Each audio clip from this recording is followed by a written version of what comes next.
Après une énorme dispute lors d'une réunion de famille de mon mari, tout le monde s'est retourné contre moi, même mon mari. Présente tes excuses, a-t-il lancé. Ou fais tes valises et va-t'en.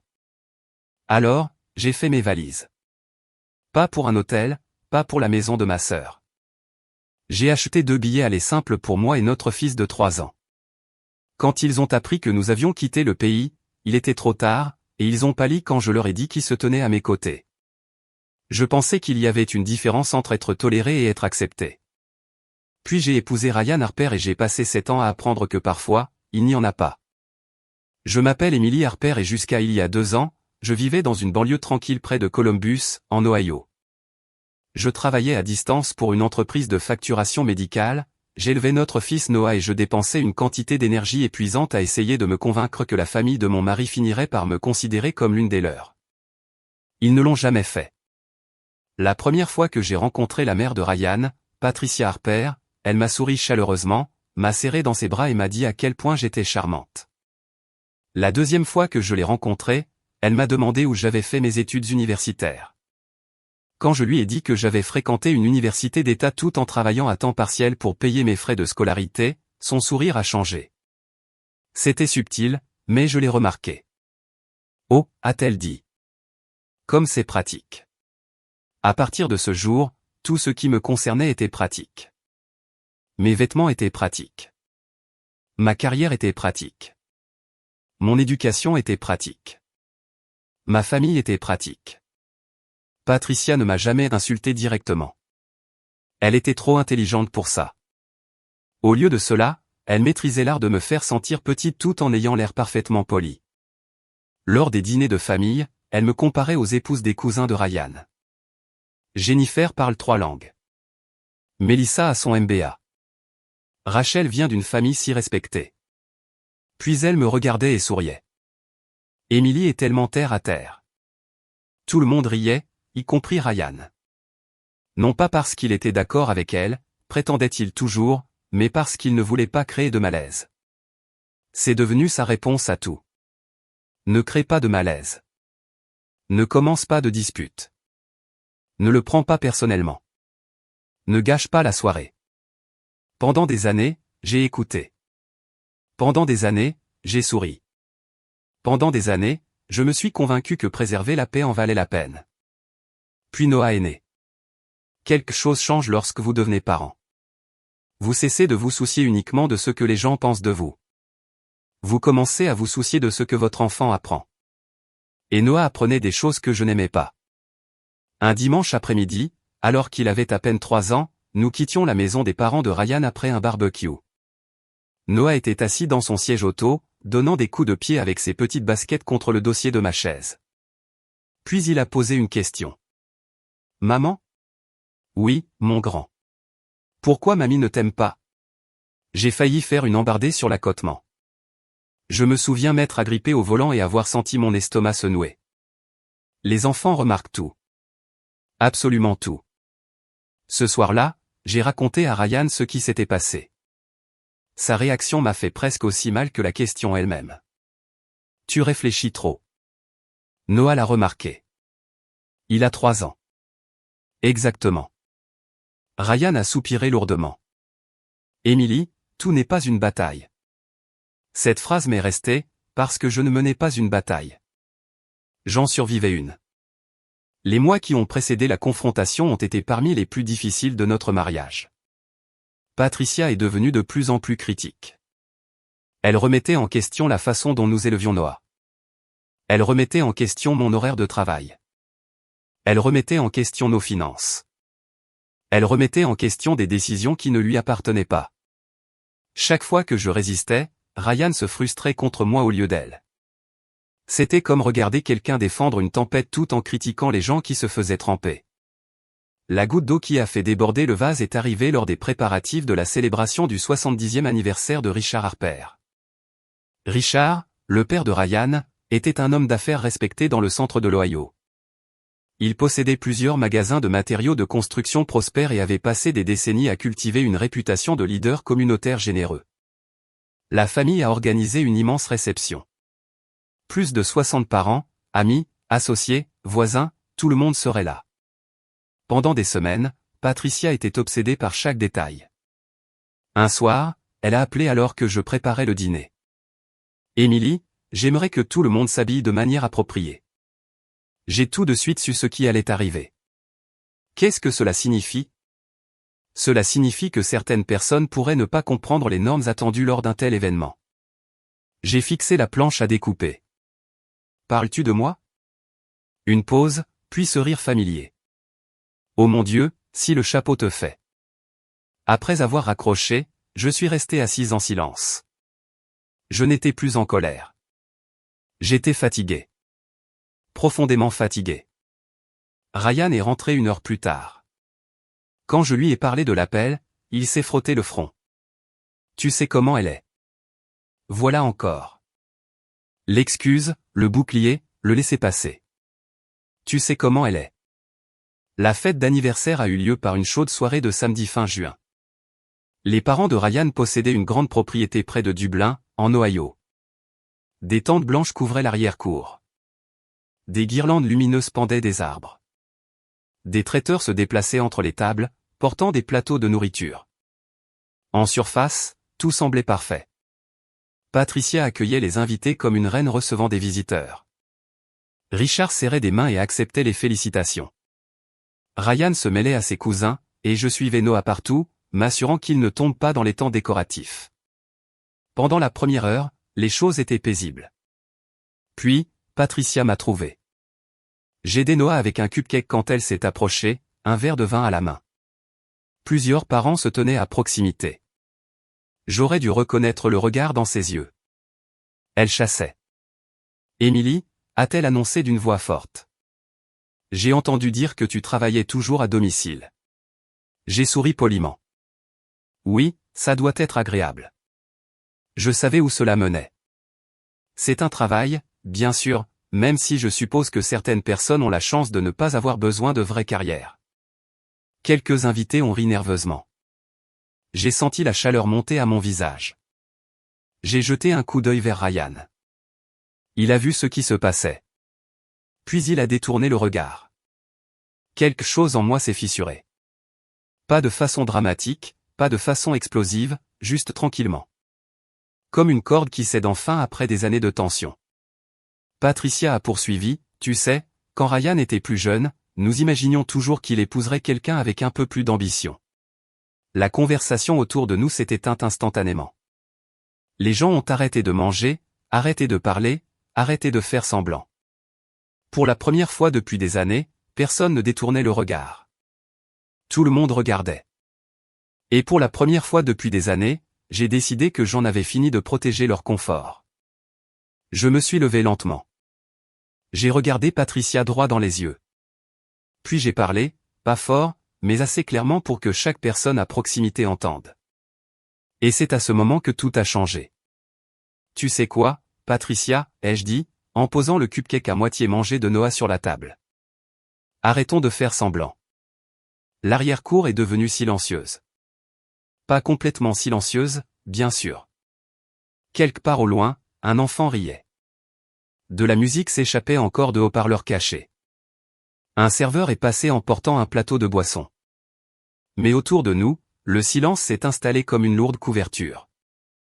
Patricia a cligné des yeux. Je suis désolé. Non, tu ne le es pas.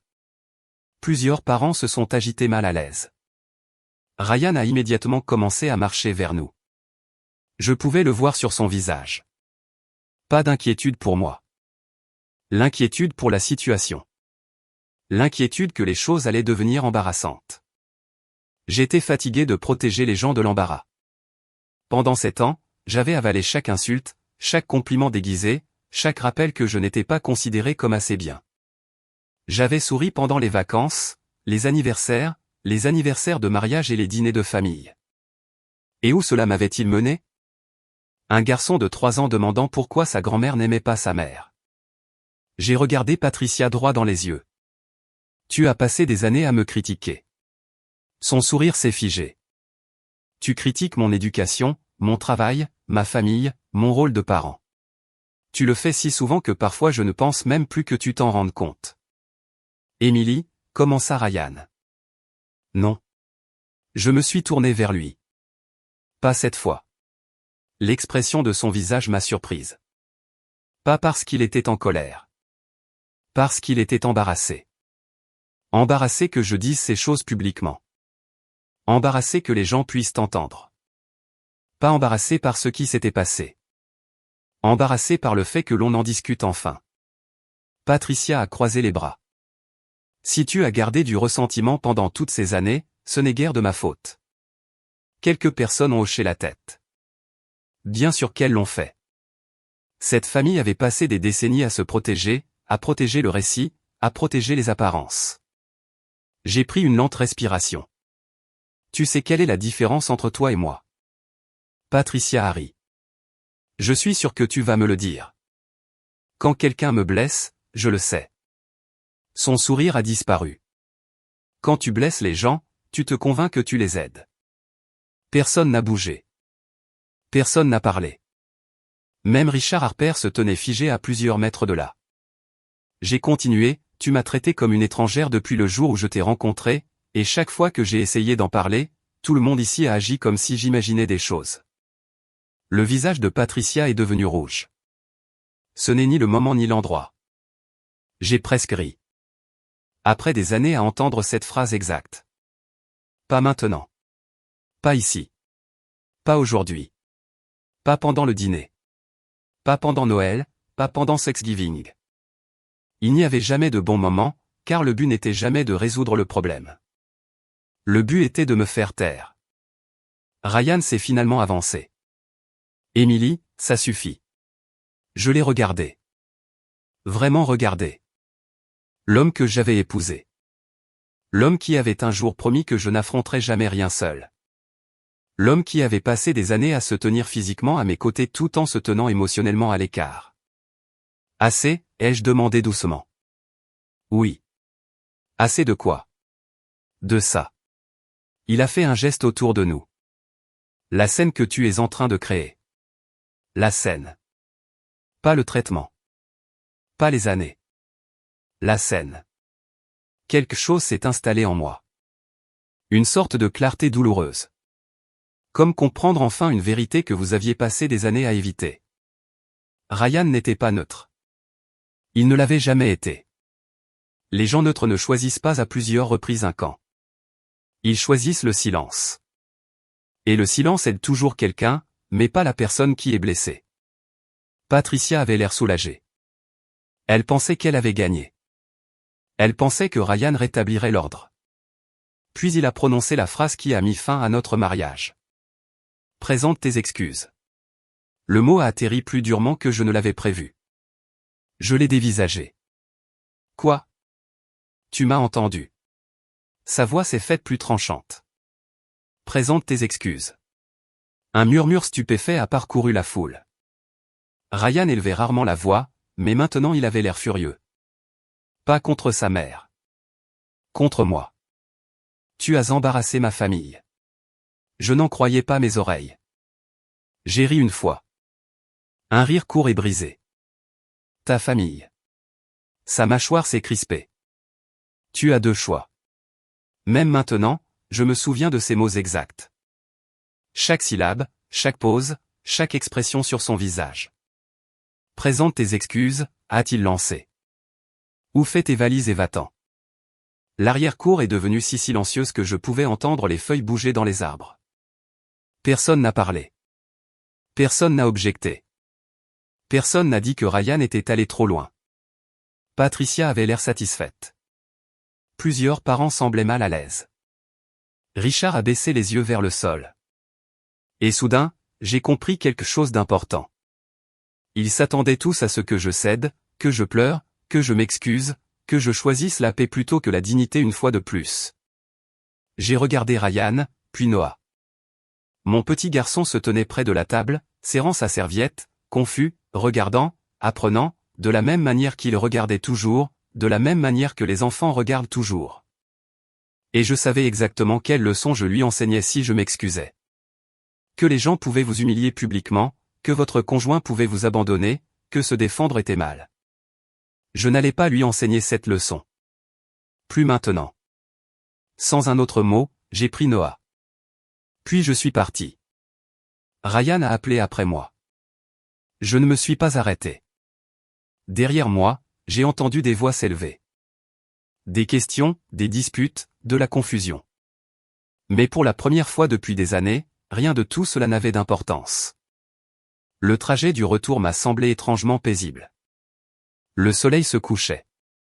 Noah a fini par s'endormir dans son siège auto. Je l'ai regardé dans le rétroviseur. Son petit visage semblait calme, en sécurité, confiant. Il n'avait aucune idée que nos vies étaient sur le point de changer pour toujours. Quand nous sommes arrivés à la maison, je l'ai porté à l'étage. Je l'ai mis au lit, lui ai lu une histoire, et embrassé son front. Puis je me suis assis seul à la table de la cuisine. La maison était silencieuse. Ryan n'était pas encore rentré. Mon téléphone a vibré à plusieurs reprises. Des messages de cousins. Des messages de parents. Des messages demandant ce qui s'était passé.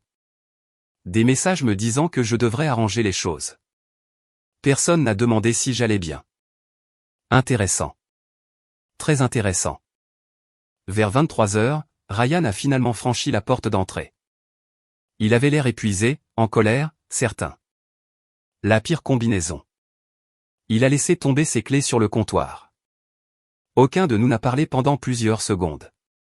Puis il a dit, « Alors ?» J'ai levé les yeux. « Alors, quoi ? Vas-tu t'excuser ?»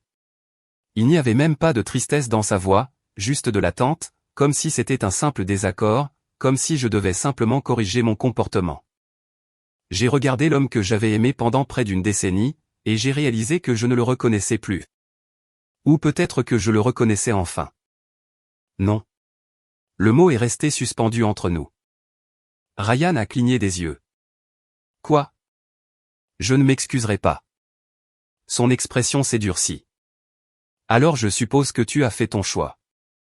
J'ai hoché la tête lentement. Oui. Je me suis levé. Ryan semblait surpris. Peut-être qu'il s'attendait à des larmes. À des supplications. À une négociation. Au lieu de cela, je suis passé devant lui et je suis monté à l'étage. J'ai fait une petite valise, puis une autre. J'ai emballé les vêtements de Noah, son dinosaure en peluche préféré, ses médicaments, ses livres, sa couverture, les choses pratiques, les choses importantes. Vers minuit, j'ai ouvert mon ordinateur portable. J'ai fixé l'écran pendant un long moment. Puis, j'ai acheté 2 billets aller simples pour l'Irlande. Un pour moi, un pour Noah. L'email de confirmation est arrivé quelques secondes plus tard. Je suis resté assise à le regarder. Mes mains tremblaient. Pas parce que j'avais peur. Parce que j'étais libre. Le lendemain matin, Ryan est parti tôt. Aucun de nous n'a mentionné les billets. Il supposait que je finirais par céder. Il supposait que je me calmerais. Il supposait que je n'avais nulle part où aller. 3 jours plus tard, Noah et moi sommes montés à bord d'un avion. J'ai éteint mon téléphone avant le décollage. Et quelque part au-dessus de l'océan Atlantique, alors que les nuages s'étendaient à l'infini sous nous, j'ai réalisé quelque chose. Pour la première fois depuis des années, personne ne me disait de me taire. Les premières semaines en Irlande ressemblaient moins à un nouveau départ qu'à un chaos contrôlé. Les gens aiment romantiser l'idée de tout laisser derrière eux. Ils imaginent des scènes d'aéroports dramatiques, une liberté émotionnelle et une transformation magique qui attend de l'autre côté de l'océan. La réalité était beaucoup moins glamour. Je passais mes matinées à remplir des papiers. Mes après-midi étaient consacrés à essayer de naviguer dans des systèmes inconnus. Mes soirées étaient passées à aider un enfant de 3 ans à s'adapter à une vie qu'il n'avait pas choisie. Certaines nuits, après que Noah se soit enfin endormi, je m'asseyais seul dans notre petit appartement à Galway et je me demandais si j'avais perdu la tête. Non pas parce que je regrettais d'être parti. Je n'ai jamais regretté d'être parti. J'ai regretté d'avoir attendu si longtemps.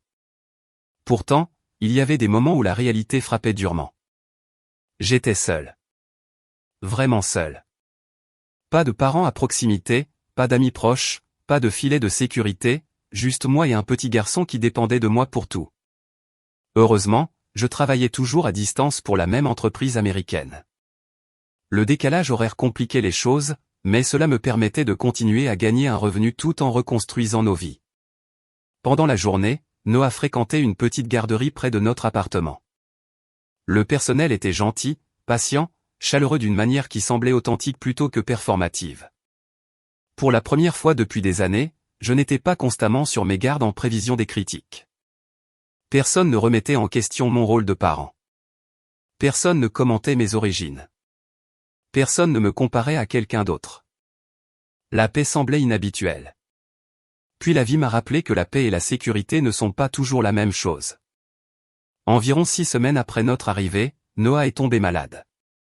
Au début, cela ressemblait à un rhume ordinaire, un nez qui coule, une légère toux. Rien d'inhabituel. Puis la fièvre est arrivée. Le 2e jour, il pouvait à peine garder les yeux ouverts. Le 3e jour, sa respiration semblait anormale. Tout parent connaît ce sentiment. Cet instant où vos instincts se mettent à crier avant que votre cerveau ne rattrape le coup. Je l'ai emmené à l'hôpital immédiatement. Le service des urgences était bondé. Des enfants pleuraient, des machines bipaient. Des infirmières se déplaçaient rapidement dans les couloirs encombrés. Je suis resté assise avec Noah sur mes genoux pendant que la peur se tordait en nœuds dans ma poitrine. Plusieurs heures plus tard, un médecin est entré dans la pièce. Il semblait avoir la soixantaine, grand, les cheveux argentés, calme, le genre de personne qui, d'une manière ou d'une autre, apaisait votre anxiété simplement en parlant. Il s'est présenté comme le docteur Daniel Harper. À l'époque, le nom de famille ne me disait rien. Harper n'était pas exactement inhabituel. Il a examiné Noah attentivement, a écouté ses poumons, a posé des questions détaillées et a ordonné des tests supplémentaires. Plus tard dans la soirée, il est revenu avec les résultats. Une pneumonie. Le mot m'a frappé comme un coup de poing. J'ai senti tout l'air quitter mon corps. Daniel l'a immédiatement remarqué. C'est traitable, m'a-t-il rassuré. Vous l'avez amené tôt. C'est important. J'ai hoché la tête, mais des larmes remplissaient toujours mes yeux. Parce que parfois, être parent signifie porter toutes les catastrophes possibles dans son imagination en même temps. Daniel a tiré une chaise. Puis il a passé près de 20 minutes à tout m'expliquer en langage clair. Sans se presser, sans être distrait, sans regarder une horloge, juste en me parlant comme à un être humain. Quand il est parti, je me sentais plus calme que je ne l'avais été depuis des heures. Noah est resté hospitalisé pendant plusieurs jours. Pendant ce temps, Daniel passait fréquemment, plus fréquemment que nécessaire, si j'étais honnête. Au début, j'ai supposé que c'était une coïncidence. Puis j'ai réalisé que ce n'était pas le cas. Même les jours où il n'était pas directement affecté au cas de Noah, il apparaissait. Il demandait comment Noah se sentait. Apportait un petit jouet, racontait une blague. Parfois, il ne restait que 5 minutes. D'autres fois, il s'asseyait et parlait plus longtemps. Un après-midi, Noah lui a fièrement montré un dessin qu'il avait fait. Daniel l'a étudié comme s'il appartenait à un musée. C'est remarquable. Noah rayonnait. C'est moi. Je peux le dire. Et ça, c'est maman. Daniel a souri. Alors tu es clairement un artiste. Le lien s'est formé naturellement, sans effort. Quand Noah a finalement reçu son congé, Daniel m'a surprise. Il a tendu à Noah un petit renard en peluche. Pour aider à la guérison. Noah l'a immédiatement serré dans ses bras. Je l'ai remercié à plusieurs reprises. Daniel a simplement haussé les épaules. Un garçon devrait avoir un compagnon de voyage digne de ce nom. Après cela, j'ai supposé que nous ne le reverrions plus jamais. J'avais tort. Quelques semaines plus tard, je l'ai croisé dans un café local, puis de nouveau lors d'un événement communautaire, puis encore dans une librairie. Galway n'était pas exactement une ville immense. Finalement, il a ri et a suggéré que le destin s'en mêlait peut-être. Avec le temps, une amitié inattendue s'est développée. Daniel vivait seul dans une belle maison en pierre à l'extérieur de la ville. Il ne s'était jamais marié, n'avait pas d'enfant, du moins aucun qui l'ait mentionné. Il y avait une tristesse chez lui que je ne pouvais pas tout à fait identifier. Pas de l'amertume, pas de la colère, quelque chose de plus silencieux, comme un deuil qui s'était installé de façon permanente. Un après-midi pluvieux, il nous a invités, Noah et moi, à déjeuner. La maison donnait sur l'eau. Le vent poussait contre les fenêtres pendant que Noah jouait avec des bateaux miniatures que Daniel gardait dans un panier près de la cheminée. La chaleur de la maison contrastait fortement avec le temps extérieur. Pendant un moment, tout semblait paisible. Puis quelque chose est arrivé. Je traversais le couloir, à la recherche d'une salle de bain, quand j'ai remarqué une photographie encadrée accrochée au mur. Je me suis arrêté. Mon estomac s'est instantanément contracté. Les personnes sur la photo me semblaient familières, très familières. Je me suis approché et j'ai soudain compris pourquoi. Le père de Ryan se tenait sur la photographie. Plus jeune, peut-être de 30 ans, mais c'était indubitablement lui. Je l'ai regardé fixement, confuse.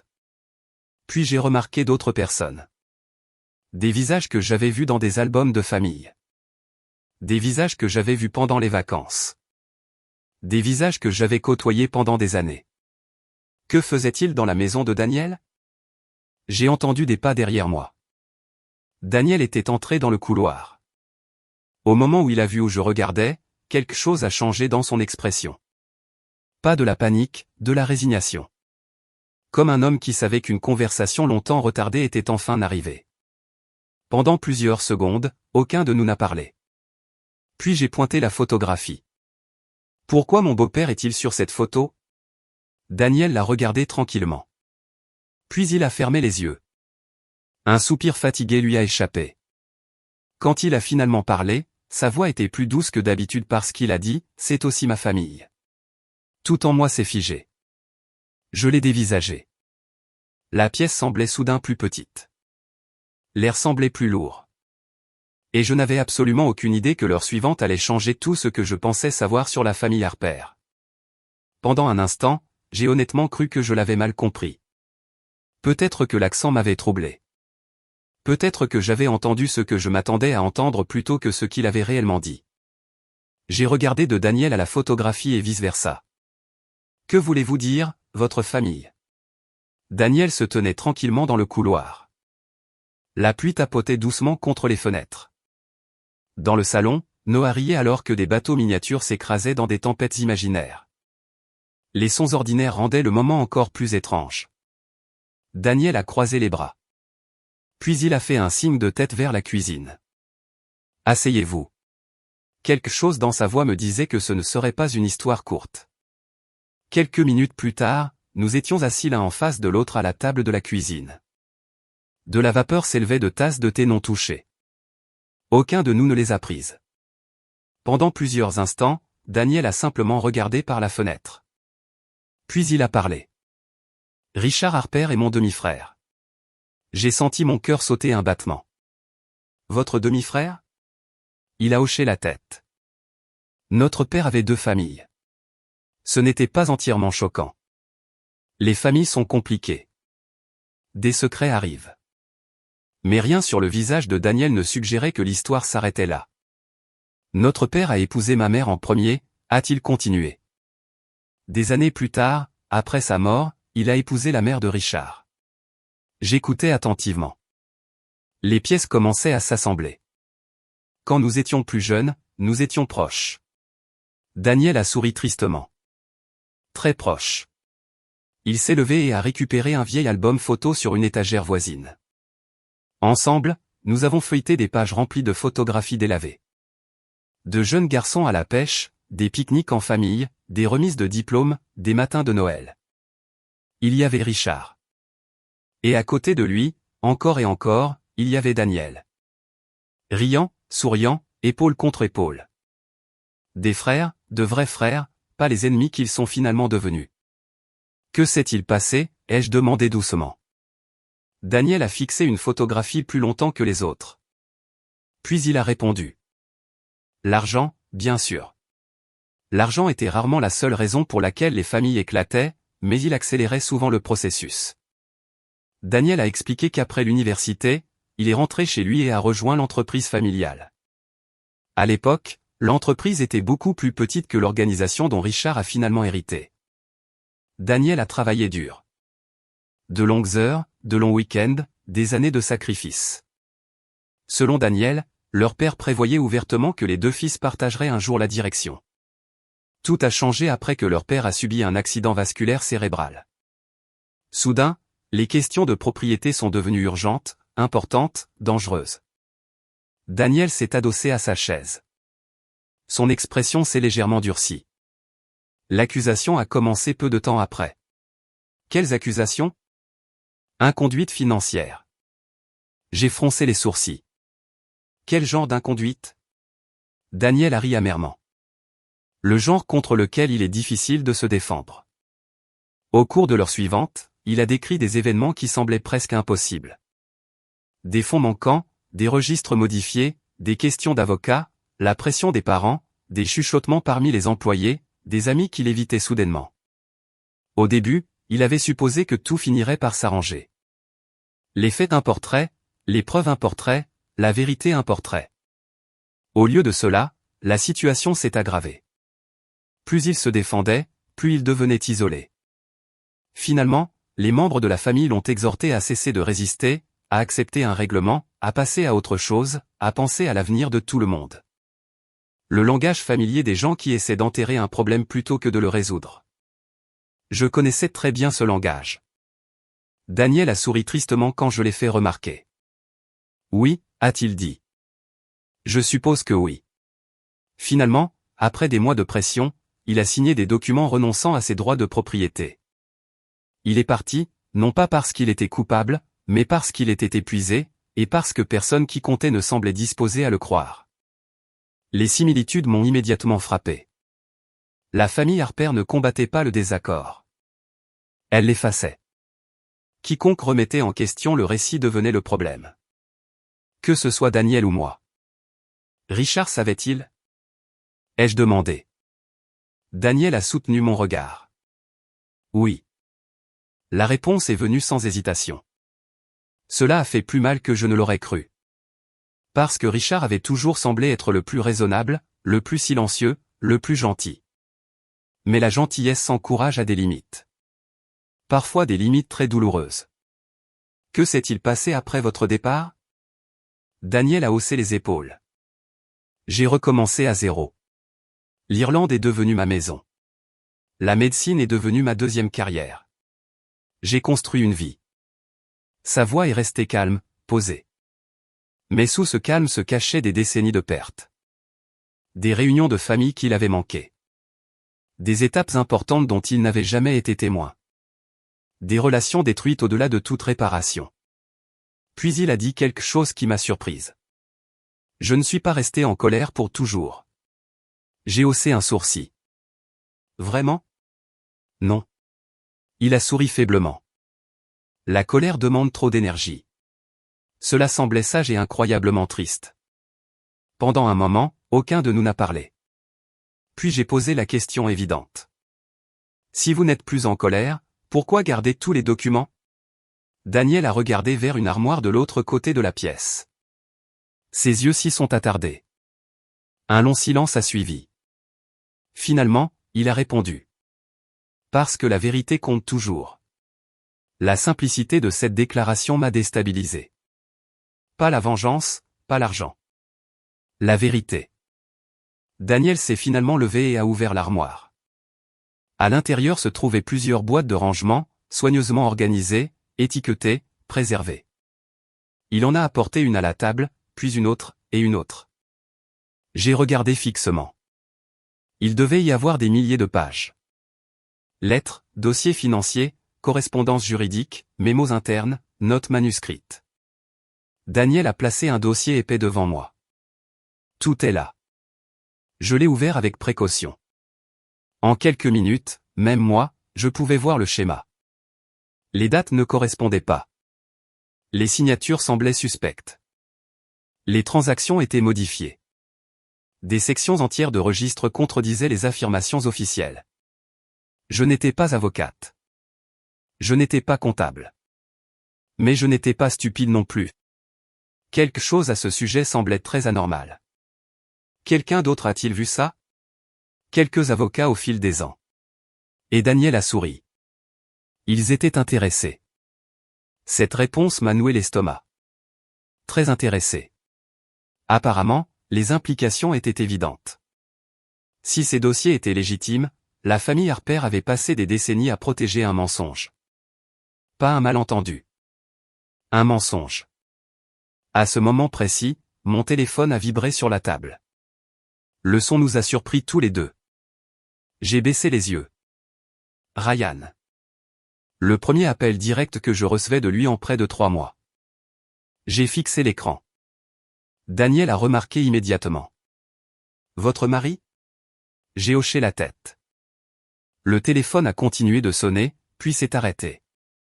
Puis a recommencé. Ryan n'abandonnait pas. Finalement, j'ai répondu. Bonjour. Silence. Pendant une seconde, j'ai cru que la connexion avait échoué. Puis Ryan a parlé. Sa voix semblait fatiguée, plus vieille en quelque sorte. Émilie. Je n'ai rien dit. J'ai essayé de te joindre. Je sais. Une autre pause. Où es-tu? La question semblait étrangement chargée. Non pas parce qu'il se souciait de l'endroit où je vivais, mais parce qu'il voulait le contrôle de l'information. Je comprenais cela maintenant. J'ai regardé Daniel de l'autre côté de la table. Les boîtes, les décennies de vérité cachées entre nous. Puis j'ai pris une décision. Une petite, mais importante. Je suis avec Daniel Harper. Rien. Pas de réponse. Pas de respiration. Pas de mouvement. Juste le silence. Pendant plusieurs secondes, je me suis honnêtement demandé si l'appel avait été coupé. Puis Ryan a murmuré, « Qu'est-ce que tu viens de dire ?» Je l'ai répété lentement, clairement. Je suis avec Daniel Harper. Cette fois, le silence a duré encore plus longtemps. Quand Ryan a finalement reparlé, sa voix semblait complètement différente. La confiance avait disparu. La certitude avait disparu. Pour la première fois depuis que je le connaissais, il semblait avoir peur. Une peur réelle. Une peur brute. Et soudain, j'ai compris pourquoi. Parce que quelque part en Ohio, la famille Harper venait d'apprendre que la personne qu'elle avait passé 30 ans à effacer avait retrouvé son chemin dans leur histoire. Pendant plusieurs jours après cet appel téléphonique, rien ne s'est passé. Du moins rien de visible. Pas de confrontation dramatique, pas de menace légale, pas de visiteur surprise frappant à la porte de Daniel. La vie a continué comme avant. Je travaillais. Noah allait à la garderie. Daniel voyait des patients. Le monde continuait de tourner. Mais sous la surface, quelque chose avait changé. On pouvait le sentir comme un tonnerre lointain avant l'arrivée d'une tempête. 3 jours après ma conversation avec Ryan, Patricia a appelé. Je n'ai pas répondu. Elle a laissé un message vocal, puis un autre, puis 3 de plus. Finalement, la curiosité l'a emporté. J'ai écouté. Le premier message semblait en colère. Le deuxième semblait exigeant. Le troisième semblait effrayé. Au 5e message, elle suppliait presque. Cela seul m'a dit tout ce que j'avais besoin de savoir. Patricia Harper ne suppliait jamais. Personne. Surtout pas moi. Une semaine plus tard, Ryan est apparu en Irlande. Je n'étais pas entièrement surprise. Une partie de moi s'y attendait. Il a appelé à plusieurs reprises avant de finalement me joindre. Pouvons-nous parler? J'ai hésité, puis j'ai accepté. Non pas parce que je lui devais quoi que ce soit, mais parce que je voulais des réponses. Nous nous sommes rencontrés dans un petit café au bord de l'eau surplombant la baie de Galway. Le ciel de l'après-midi était gris. La mer semblait agitée. Ryan avait l'air pire.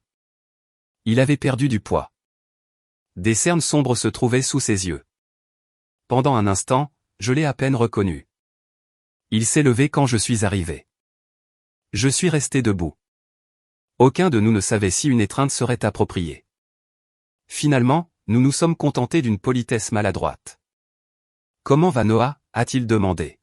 « Bien.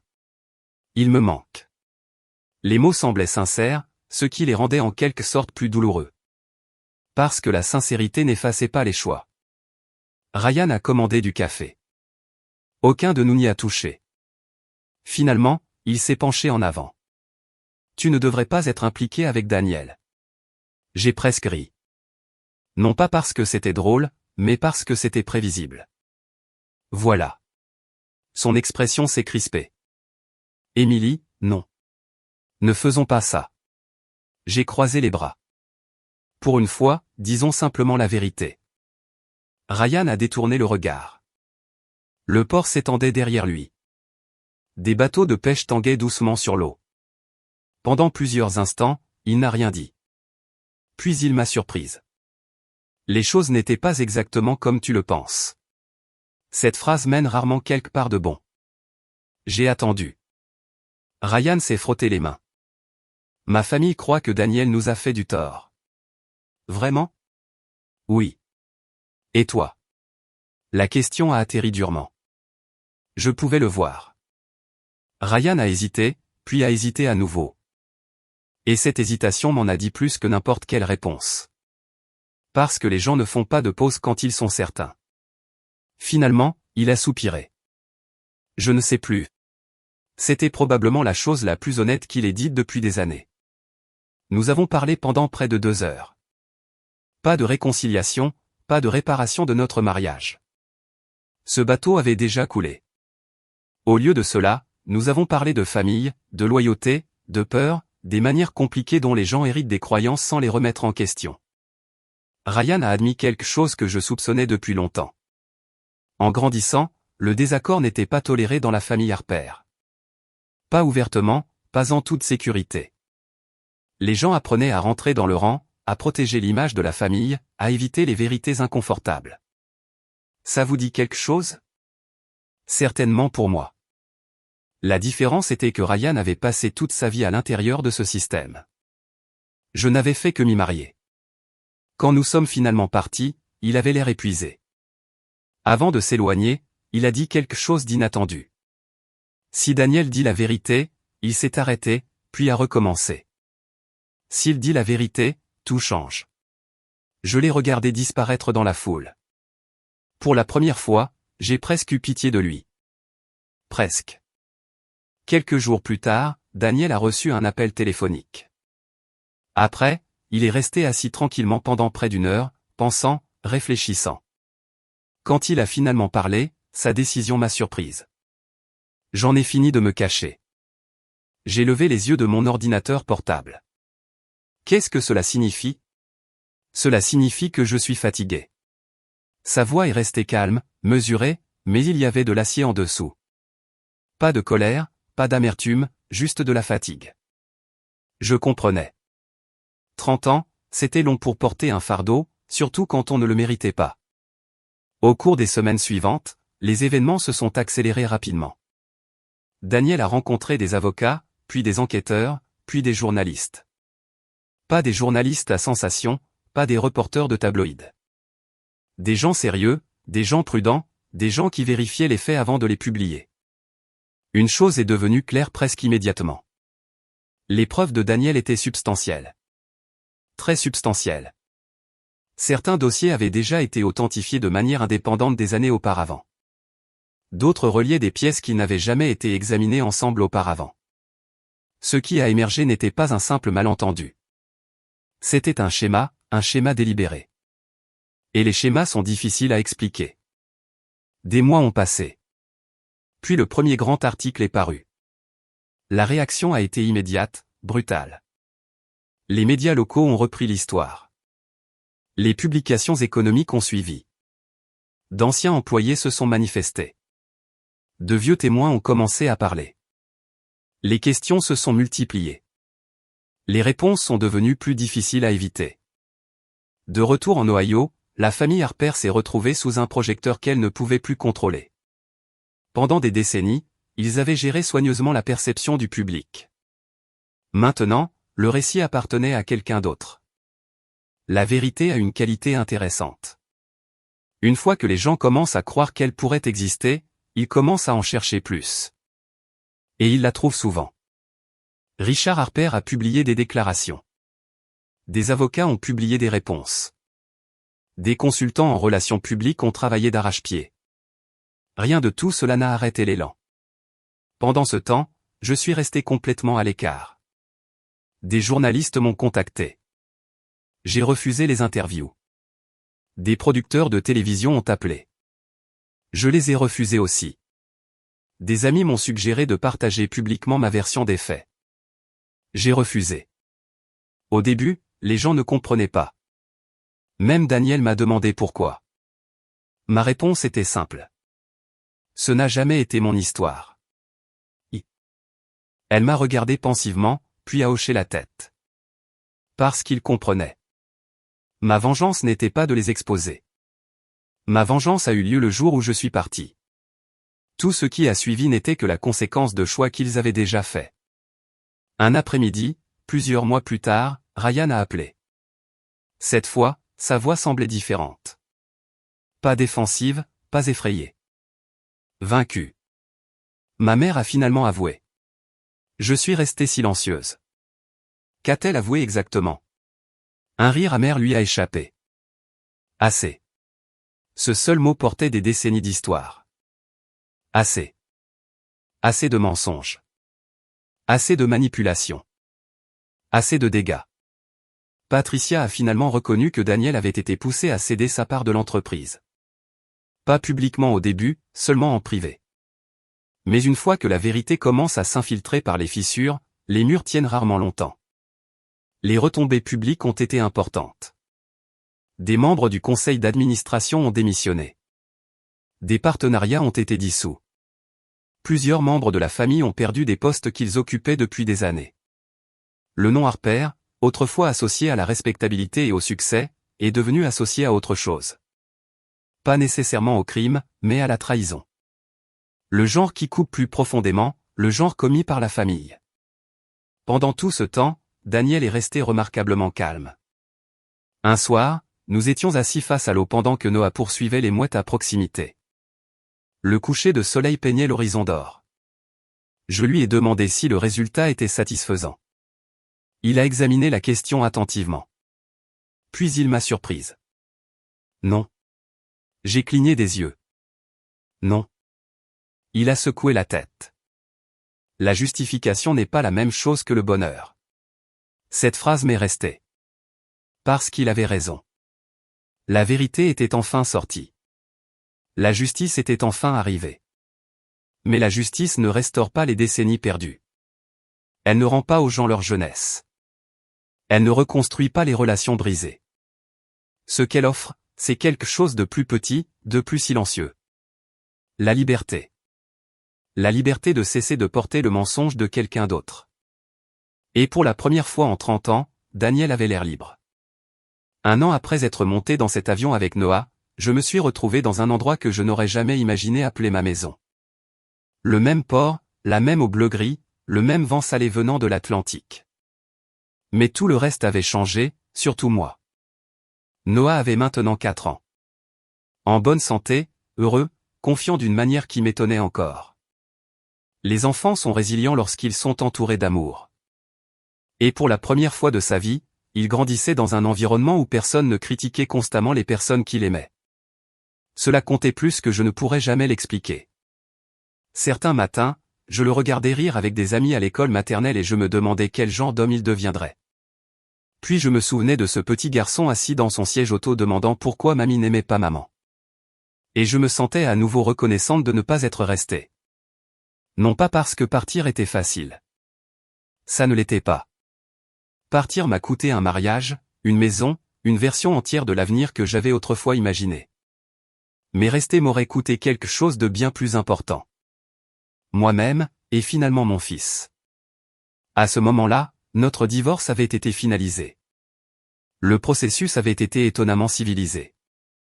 Non pas parce que Ryan et moi étions soudainement d'accord sur tout, mais parce que nous comprenions enfin tous les deux la vérité. Certaines relations n'échouent pas parce que les gens ont cessé de s'aimer. Elles échouent parce qu'une personne ne cesse de demander à l'autre de supporter ce qui n'aurait jamais dû être toléré en premier lieu. Ryan a finalement accepté cela. À son crédit, il n'a pas passé des années à combattre la réalité. Il l'a affrontée douloureusement, imparfaitement. Mais honnêtement. Cela n'effaçait pas ce qui s'était passé. Ça ne le pourrait jamais. Pourtant, la responsabilité compte, surtout quand elle est authentique. Ryan rendait visite à Noah régulièrement. Parfois en Irlande, parfois lors de voyages programmés ailleurs. Avec le temps, il est devenu le père que Noah méritait. Le mari qu'il avait été. Non, ce chapitre était terminé. Mais le père, il a travaillé dur pour devenir meilleur, et je respectais cela. Pas assez pour reconstruire notre mariage, mais assez pour laisser aller ma colère. Pendant ce temps, Daniel est resté une partie importante de nos vies. Ce qui avait commencé comme une amitié accidentelle était devenu quelque chose de beaucoup plus profond.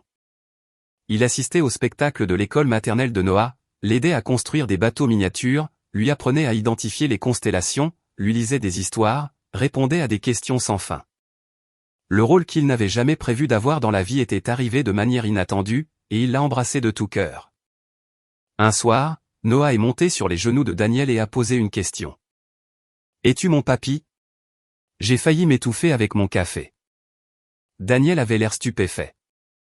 Pendant un moment, aucun de nous ne savait comment répondre. Puis Noah a continué, « Parce que tu fais des trucs de papy. » Daniel a ri si fort qu'il avait les larmes aux yeux. Puis il a serré Noah plus près. « Quelque chose comme ça, mon grand. » Plus tard dans la nuit, après que Noah se soit endormi, Daniel et moi nous sommes assis dehors à regarder les vagues se briser contre le rivage. Le ciel était clair. Les étoiles remplissaient l'obscurité. Pendant un long moment, aucun de nous n'a parlé. Finalement, j'ai posé une question que je portais depuis des mois. As-tu déjà souhaité que les choses se soient passées différemment? Daniel a souri. Chaque jour. J'ai hoché la tête. Cela semblait être la réponse évidente.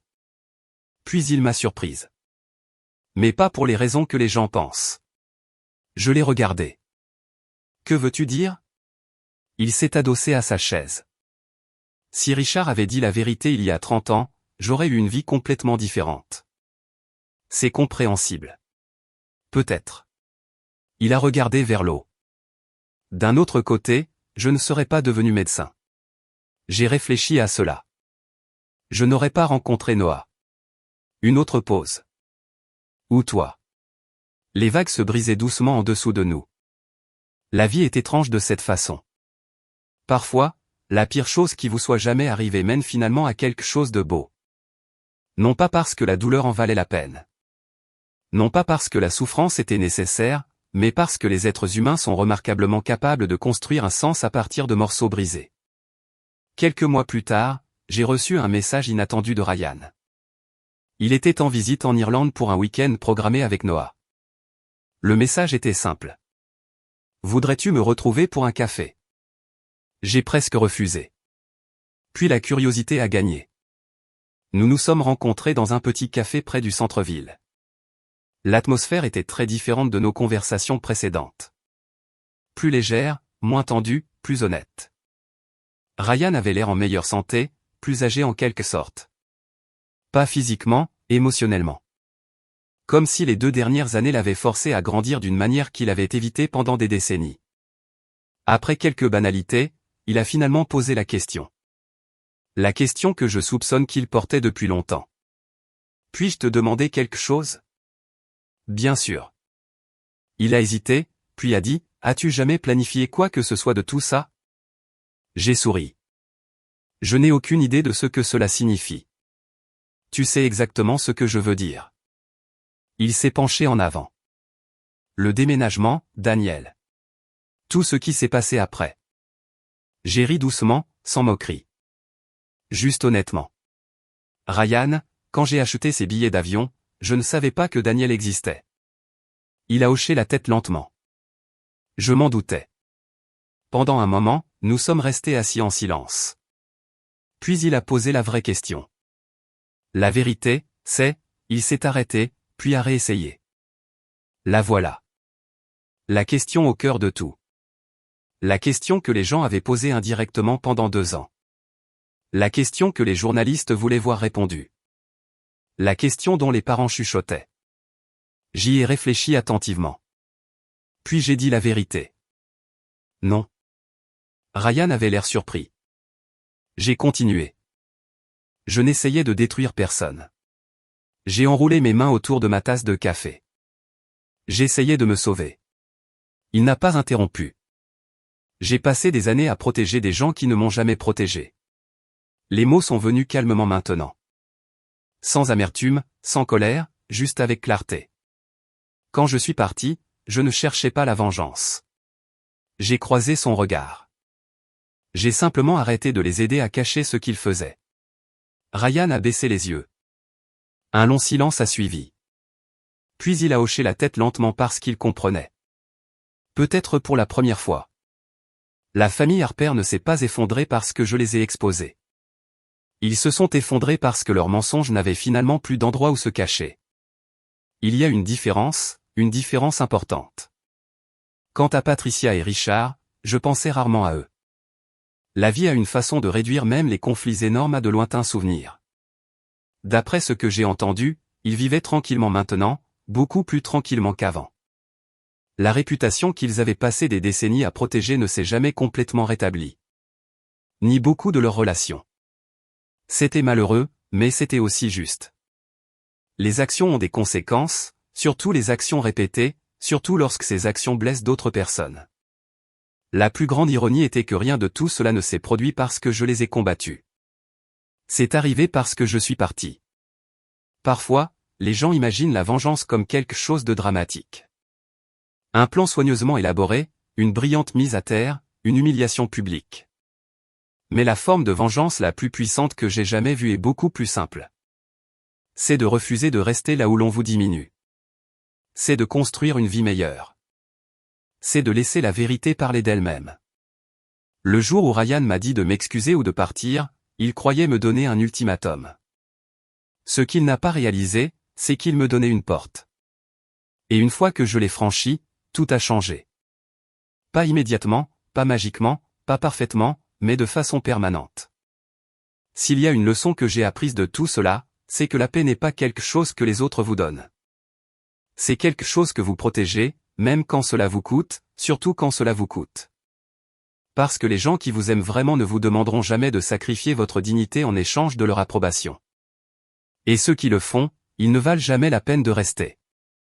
Si cette histoire a résonné en vous, prenez un moment pour penser aux personnes dans votre vie qui vous font sentir valorisé et à celles qui ne le font pas. Avez-vous déjà quitté une situation qui vous faisait du mal, même si c'était difficile? J'aimerais beaucoup lire vos pensées dans les commentaires. Et si vous aimez les histoires puissantes sur la résilience, la justice et les secondes chances, veuillez envisager de vous abonner et de nous rejoindre pour le prochain voyage. D'ici là, prenez soin de vous et ne sous-estimez jamais le pouvoir de connaître votre propre valeur.